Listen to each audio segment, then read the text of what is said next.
Good evening, I'm Katerina Georgieva. Here's what's making news right now. Overall, I mean, it's a good thing. It is a step forward.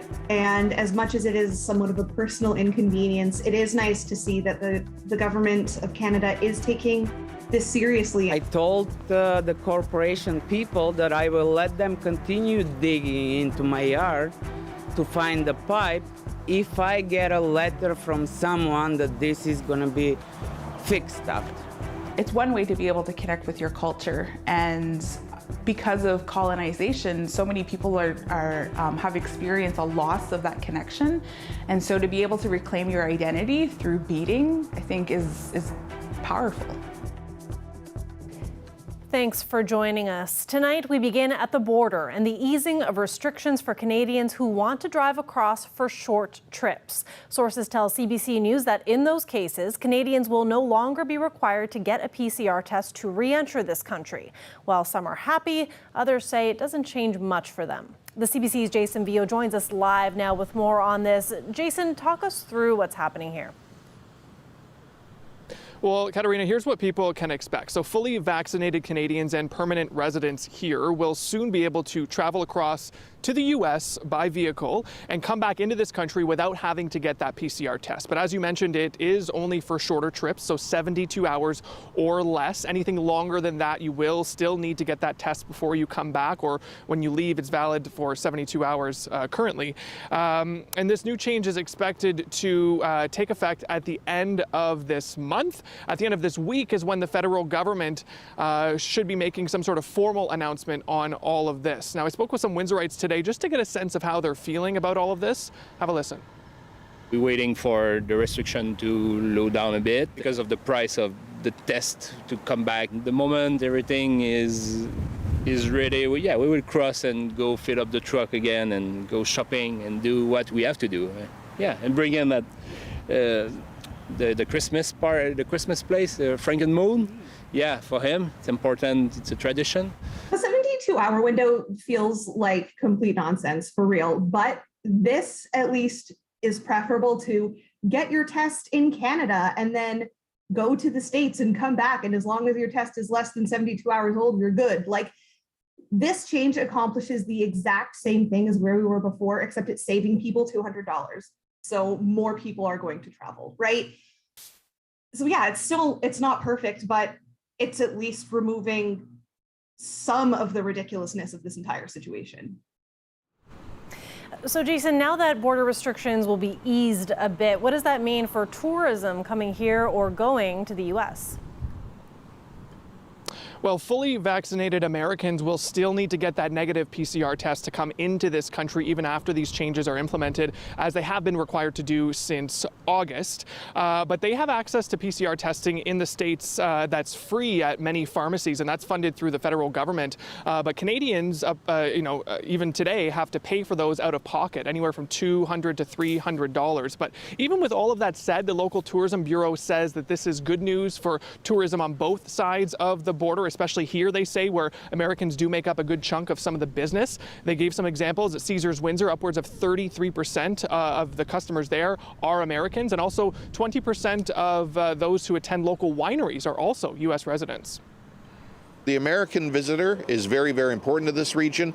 It's too big of a geographic target not to ignore, and we are going to go back in that market and try and drive U.S. visitation back to this area at the same time as trying to complement the domestic visitation we receive.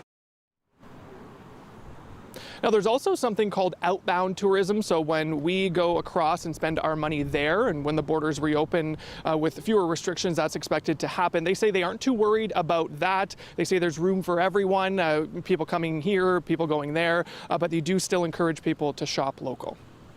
Thanks for this, Jason. The CBC's Jason Vio live tonight.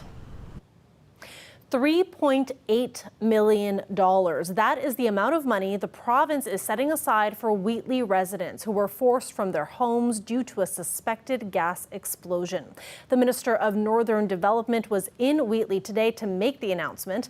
And it's the first time the minister has been available for questioning since the explosion took place in August. Our Jacob Barker has more. The minister came to town perhaps feeling a little like Santa, The province is coming through with close to $4 million for residents displaced by the summer's explosion.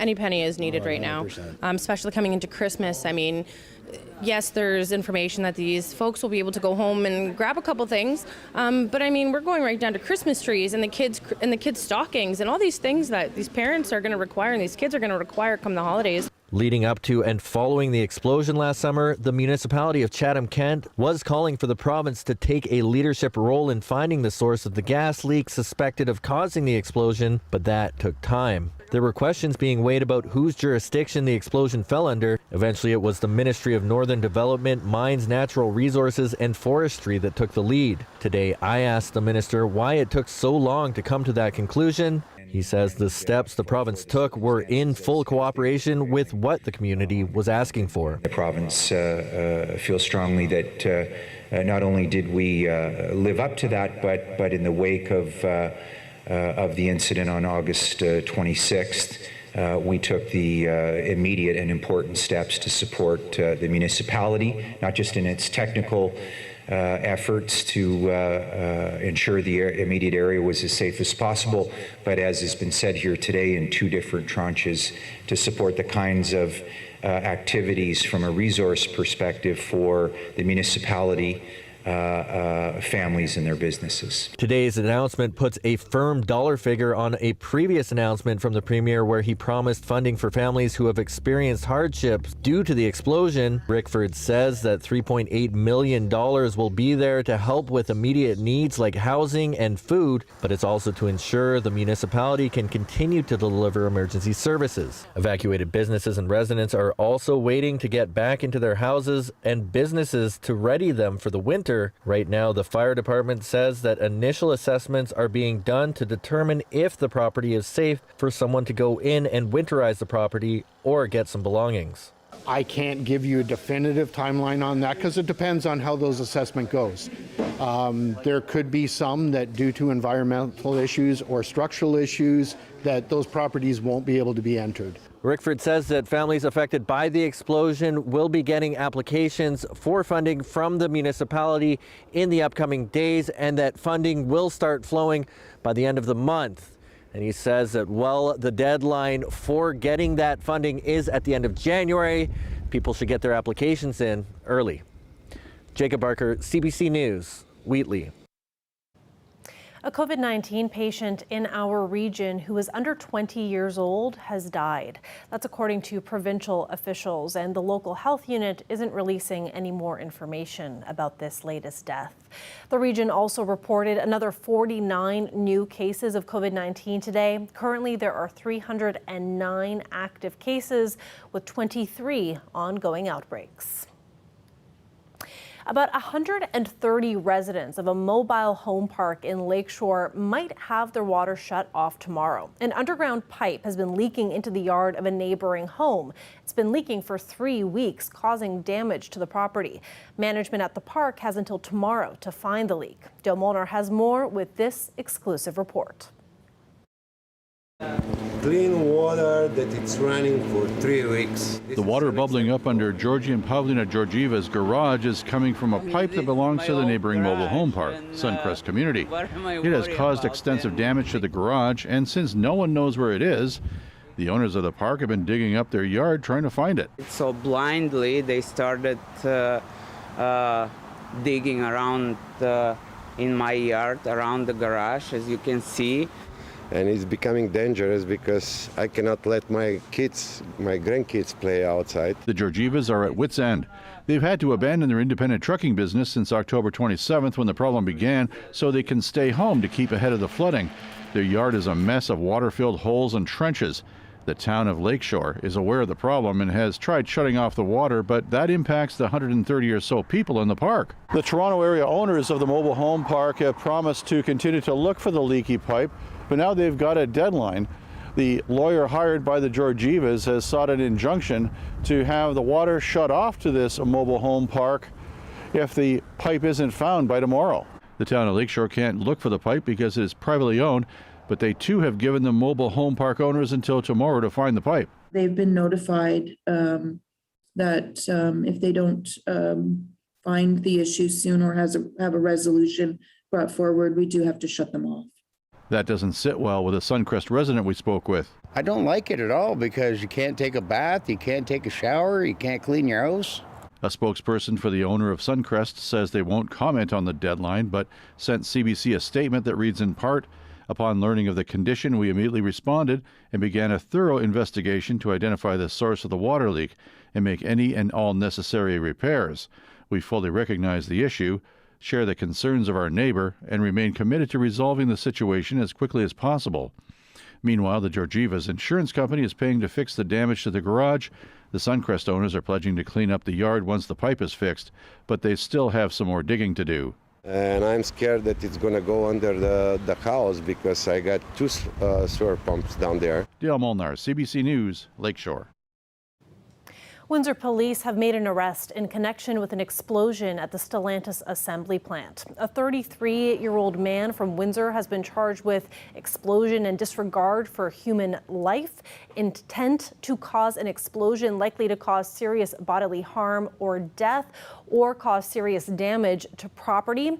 The blast in question occurred on November 4th. No one was injured in the incident. CBC News was the first to report on the Ford government's hopes for building electric vehicles in Ontario. Now the Premier is revealing more of his plans and a target. Queen's Park reporter Mike Crawley has the story. Premier Doug Ford gets a tour at auto parts maker Linamar as he launches a new phase of Ontario's auto sector strategy. This phase aims to keep the province's manufacturing at the forefront of an increasingly competitive global arena. That global competition wooing automakers to build electric vehicles. Ontario's strategy involves partnering with automakers on investments to retool their old assembly lines and creating an EV battery assembly plant in the province. We have the greatest manufacturing workforce anywhere on the planet, ready to put those cars together and get them out on the road. Ford's target for Ontario to be building 400,000 electric vehicles a year by 2030.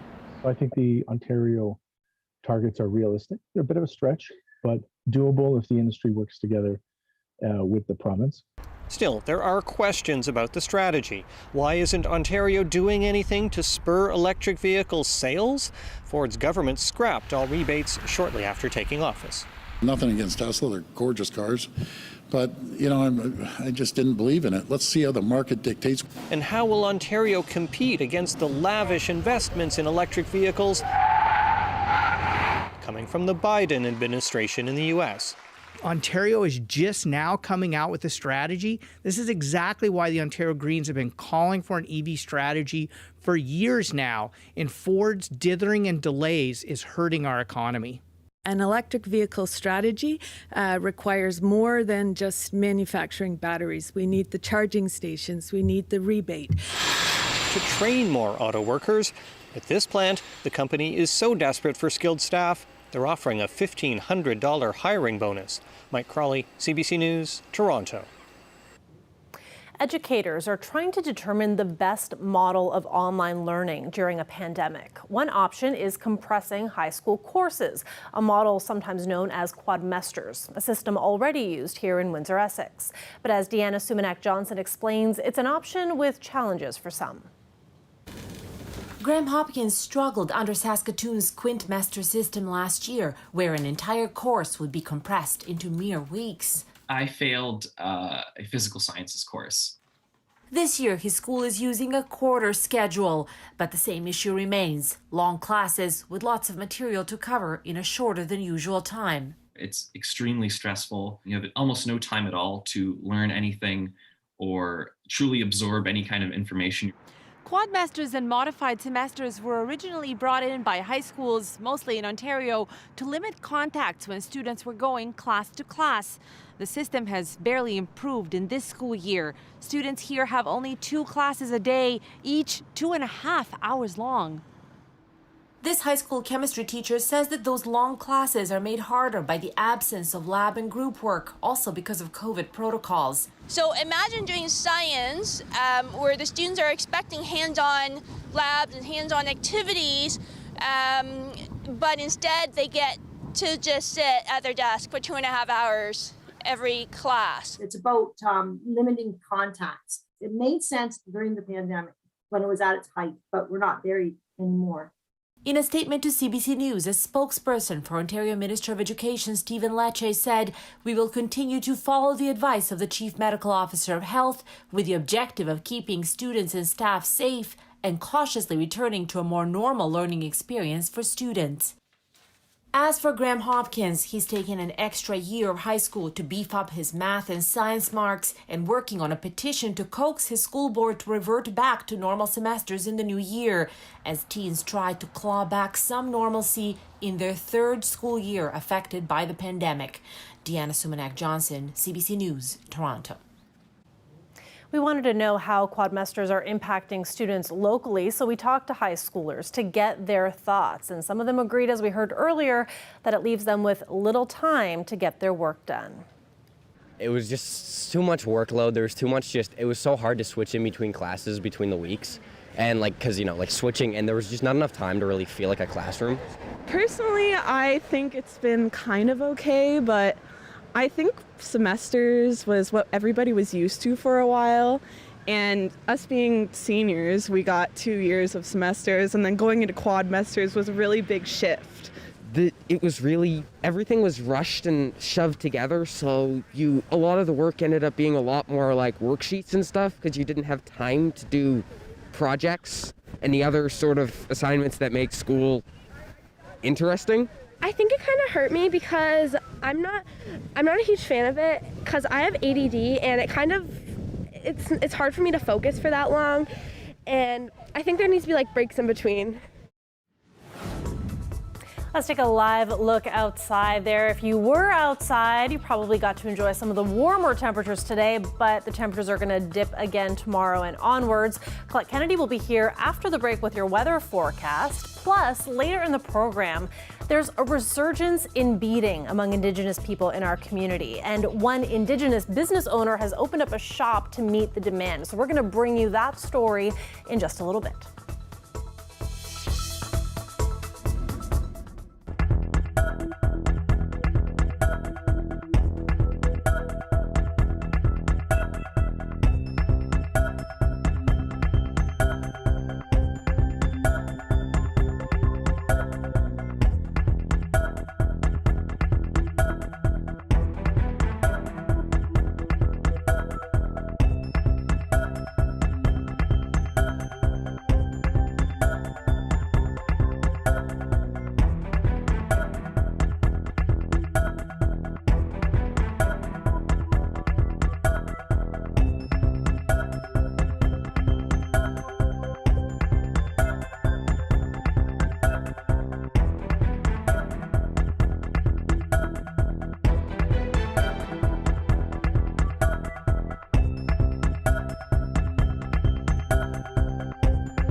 British Columbia is declaring a provincial state of emergency in the wake of destructive landslides and flooding.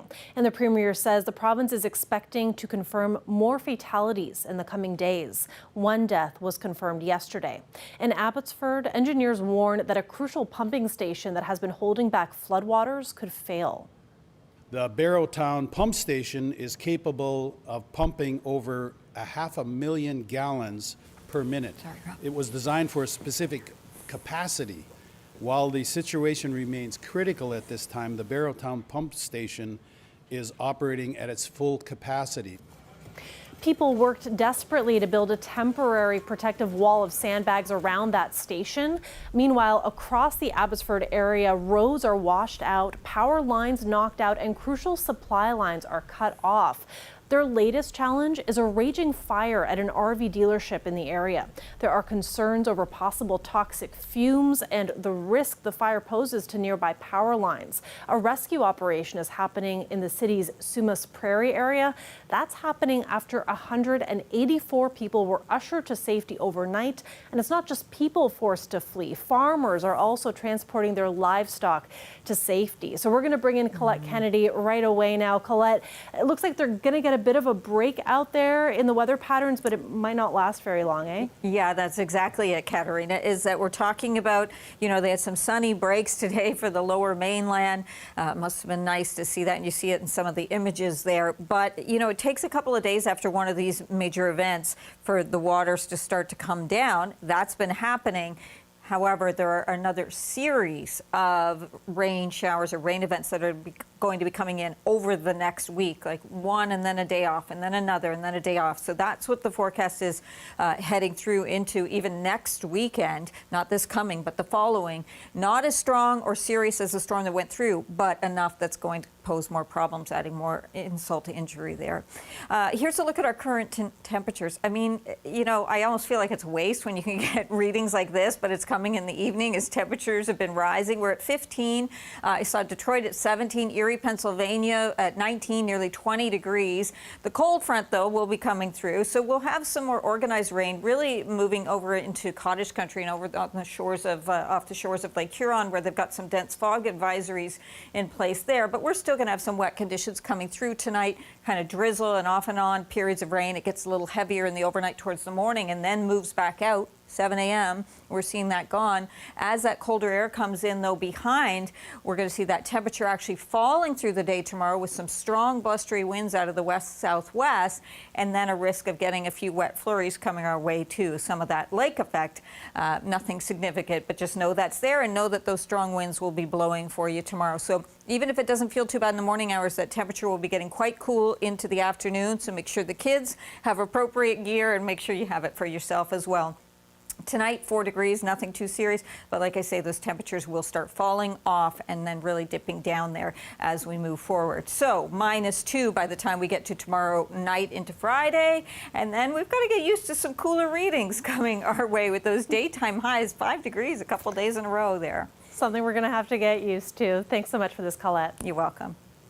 When we come back, more Indigenous people are getting into beading as part of a widespread resurgence in the craft. So we'll show you what's happening locally right after the break.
There's been an amazing resurgence of beading in Indigenous communities, and it's inspiring many to learn the craft. And for one Indigenous business owner in Windsor, it's led to her opening up a new shop to help meet the demand. So this is the earring that I'm making right now. So this one's the finished version, and this one still needs the edging, what it's called on the outside. I've often heard beading is medicine, and I think that is incredibly true. When you're able to sit down and put something thoughtful together, something that we've seen our elders pass on, it's one way to be able to connect with your culture. It's really exciting seeing young people, especially children, that want to pick up. I started when I was 5 years old, and I got to do that because I saw my mom and my grandmother beading. Seeing like that resurgence has been really exciting, and I think that is powerful. What we have here are the first set of moccasins I worked on. These are for my daughter, and what I just did or added was a simple stitch bead line along here. So this would be, I guess, my first exposure to starting to bead. I've always had a love for beading. I think it's just living, gorgeous, wearable art. And I think it's so beautiful. We get to encourage and support and lift each other up. And it's all across Turtle Island. All forms of Indigenous communities are coming out with styles of beading, and at first it was just a flash of art, and now it's become their business and their platform, and it's a huge cultural movement. In our region, there are no bead stores that carry a wide selection and good quality beads. It's just not something that's available here, and so I did recognize the demand for that when we started the business. As a part of that resurgence, it's been really exciting seeing older people wanting to pick up the craft because not everybody was taught, not everybody got immersed in the culture. A lot of people were taken outside of that, and so hearing about the beading circles that are happening at the Canam Indian Friendships that are every Monday night, it's a lot of older women reclaiming that. So whether it's our youth or whether it's our older community members picking up a needle for the first time, it's making me emotional thinking about not everybody had that same connection that I was so lucky to have. Oh, okay, I'm gonna cry. That's it for CBC Windsor News. Thanks for watching and have a great night.